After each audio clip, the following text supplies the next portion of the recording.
ಸಾವಾಗ್ತಾ ಇರೋದು, ಬಾಣಂತಿಯರ ಸಾವು, ಮಕ್ಕಳ ಸಾವಾಗ್ತಾ ಇರೋದು, ಇದ್ರ ಬಗ್ಗೆನೂ ಚರ್ಚೆ ಆಗಬೇಕು ಅಂತ ಇತ್ತು. ಅದೇ ರೀತಿ ನಮ್ಮ ಮಲೆನಾಡು ಪ್ರದೇಶದ ವಿಚಾರಗಳು ಇಲ್ಲಿ ಬರೋದೇ ಇಲ್ಲ.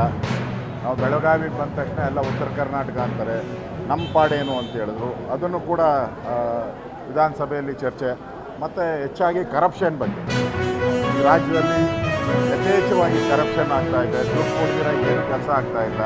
ಕಾಂಟ್ರಾಕ್ಟ್ರಿಗೆ ಹೋಗಿ ನಮ್ಮ ಏರಿಯಾಗಳಲ್ಲಿ ಕಾಂಟ್ರಾಕ್ಟ್ರುಗಳೇ ಹೋಗಿ ಲಂಚ ಕೊಟ್ಟು ಅನುದಾನವನ್ನು ತರ್ತಾರೆ. ನಮ್ಮ ಶಾಸಕರಿಗೆ ಗೌರವ ಇಲ್ಲ.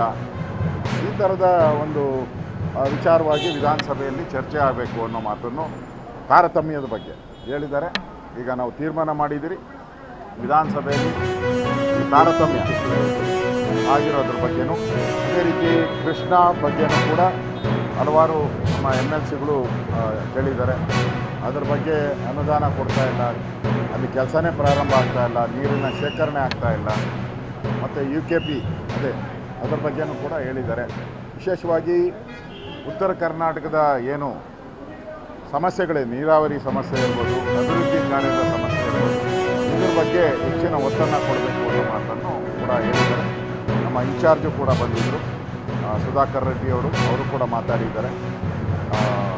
ನಮ್ಮ ರಾಜ್ಯದ ಅಧ್ಯಕ್ಷರಾದಂಥ ವಿಜಯೇಂದ್ರ ಅವರು ಕೂಡ ಮಾತಾಡಿದ್ದಾರೆ. ನಾನು ಇಲ್ಲೇ ಇರ್ತೀನಿ, ಮುಕ್ತವಾಗಿರ್ತೀನಿ, ಯಾರೇ ಬಂದು ಏನೇ ಸಮಸ್ಯೆ ಇದ್ದರೂ